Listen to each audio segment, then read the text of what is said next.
principal of Austin Polytechnical Academy High School. It is a pleasure to be here. I welcome you all out to Austin High School, community, students, parents, all our partners, members of the press, media. First, I'm going to start by saying the mission of Austin Polytechnical Academy is that through personalized and rigorous instructional practices, the school will motivate students to invest in their community, their education, and their success by providing a college preparatory environment that offers opportunities in advanced manufacturing and engineering. So without further ado, I'm going to introduce Mr. Jorge Ramirez. Thank you. Thank you, Principal Mohammed, and thank you for hitting the ground running. As you had a very short period of time to prepare and get everything up that you needed to do, and you've done a great job with that, so I can't thank you enough for that. Before I get into a few of my remarks, I also want to acknowledge some of the Chicago Manufacturing Renaissance Council members that are here with us today. Co-Chair Steve Kirsten is here with us, Joe Pijanowski, and also Dan Swinney, who's with us with the Center for Labor and Community Research and CMRC, and to the staff here at Austin Polytech. This has been a very long time coming.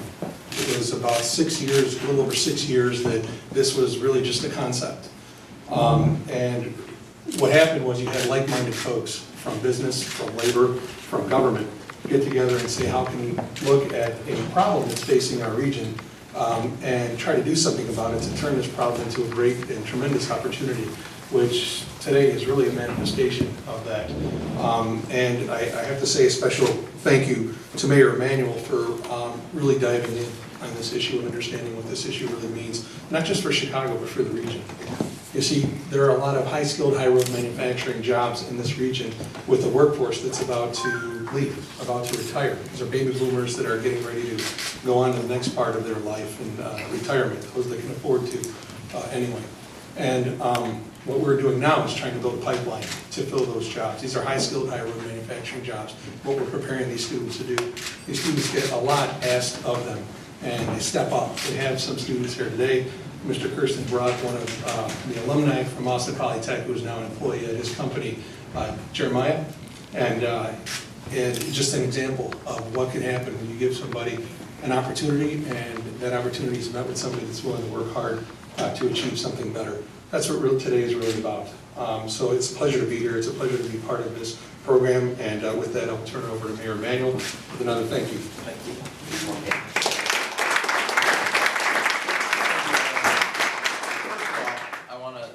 Thank Jorge, well, he was thanking me, most importantly because as soon as I got elected, he had mentioned this school, Austin Polytech, and said, you've got to get over here, you've got to see it. Now, I had known about it because President Obama had been a big advocate of Austin Polytech High School as a way to make sure that we're training our workers in manufacturing and engineering space and capacity for future employment in advanced manufacturing.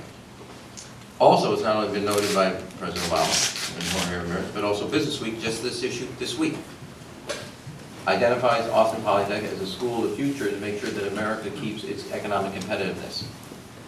Now, today we're announcing the fact is that we received yesterday, negotiated back, that United Airlines is returning $5 million of their TIF, tax increment financing dollars, back to the city. They're not going to use it. This brings in total, in my term, $40 million of TIF dollars back to both city and the Chicago Public Schools. I decided that I wanted to make sure that not only were we taking those TIF dollars back, but that we were using them appropriately. And nothing in my view is more appropriate than ensuring that our kids and our workforce is the most skilled, trained capacity in the advanced manufacturing space. Just about a month ago, Crane's Chicago Business wrote about the fact that there's about 1,400, a little over 1,000, job openings today in manufacturing. The salaries for people with certificate holders is anywhere from $10 to $23 an hour. For two-year associates, $32 an hour. Those are jobs open today. I just sat down with Jennifer and Desiree. They were giving me a tour downstairs. All of them now, both of them are seniors, have multiple choices for colleges where they're thinking of an engineering background. I don't want to call them out, but they have choices in engineering. People coming out of here can go work, as an instance here recognized, at a place today get a job and decide to go continue their education at a community college. Now, as you know, we wrote a plan for the city's economy over the next 10 years. I did not want to experience another lost decade economically. Now, while we have lost some manufacturing jobs in the region like the rest of the country, actually the Chicago area did better than the norm on advanced manufacturing. So we decided to make sure that we, A, have a community college at Daly focused on advanced manufacturing. And today we're making sure our high school kids get the type of engineering, math, computer work, and also advanced manufacturing. They can graduate today with college choices, community choices, college choices, and career ready to go be hired at all those 1,400 positions that are paying good wages. And Jorge noted, there's a whole generation of people working in manufacturing who are about to retire. And the city and the region and the state that trains the workforce will win those jobs of the future. And we are making sure that we're putting our resources, our dollars, to work, not in downtown, but in our classroom. And we're making sure that when United returned their $5 million, we're returning those dollars to our classroom to make sure that we have the most advanced, trained, and educated, and skill-ready workforce in advanced manufacturing. And because we have a balanced budget that eliminates, holds the line on taxes, eliminates the employee head tax, makes the right investments, we do not need these TIF dollars for the city's budget. We're going to put them right to work in our classrooms, making sure that we have the best trained, best educated workforce, kids that will have choices at colleges, kids that will have choices at these jobs that are open today with good wages. And if you have the best trained workforce, companies will locate and expand here in the city. And we will make sure that we continue to grow economically.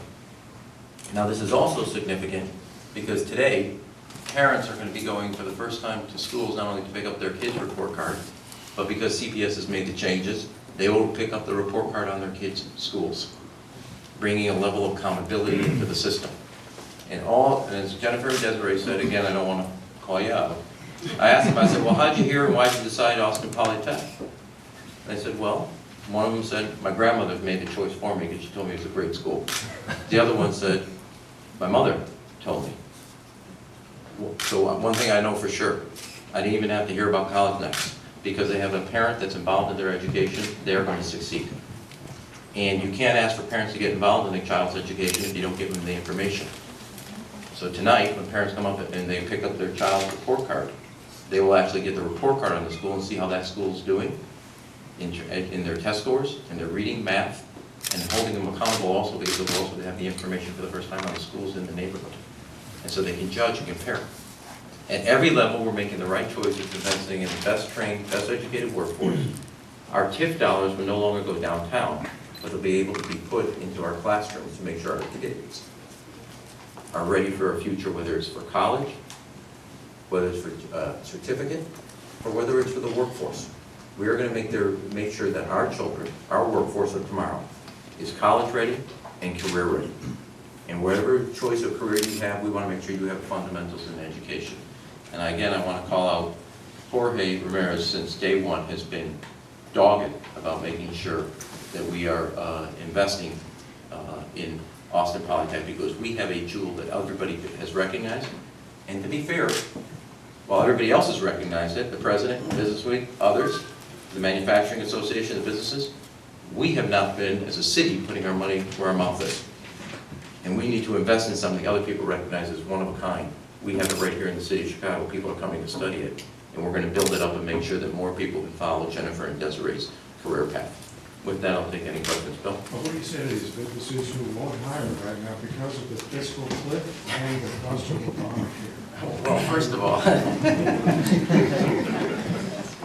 you know, sometimes, Bill, I just love you. First of all, that's not exactly true. Okay. In this way, there are, at least if you take Crane's view, and I also know this from our view, there are this is about a month ago, there are 1,000 to 1,400 job openings today. They're ready to hire today, just in manufacturing. So that's not exactly an accurate picture. They're opening. One of the reasons I decided to make sure our community colleges were career focused in the 6 growing fields: healthcare, as you know, transportation, distribution, logistic, professional services, advanced manufacturing, also IT spaces, is because I went back and looked at the data. We have job openings across the spectrum of the economy, and you have people looking for work, and yet we were not matching the two.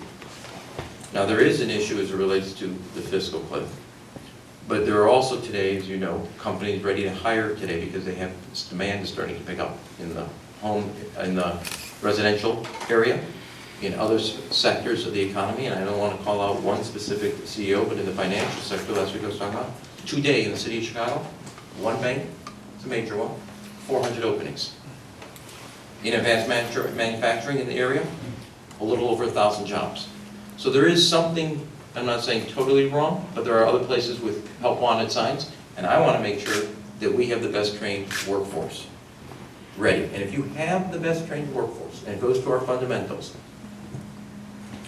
trained and educated workforce, investing in your physical infrastructure to move goods and services efficiently, and a government that works with business to be a partner, not a problem, you will attract businesses, which is why the city of Chicago is leading all major cities both in employment creation and drop in unemployment in the last 16 months.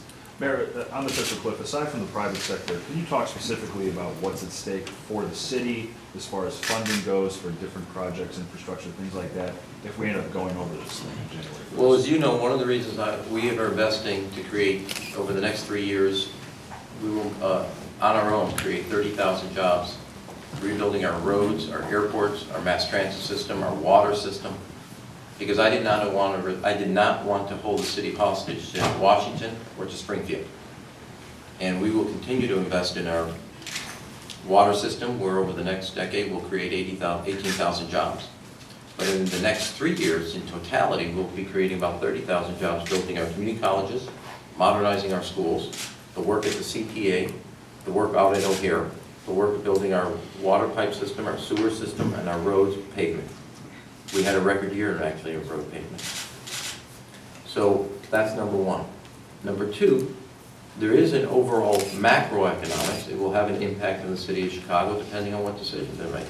But I have confidence now that the election's over, and the president will convincingly that there's actually a good environment for an agreement that actually lays a path. And if Bill's right about some of the sentiment, people will then continue to have this confidence. But there are job openings today. We got to make sure the people of the city of Chicago, most importantly our kids, are still ready to fill those jobs so they don't go looking somewhere else for that. What new programs are being funded by the Well, What are you doing with the money?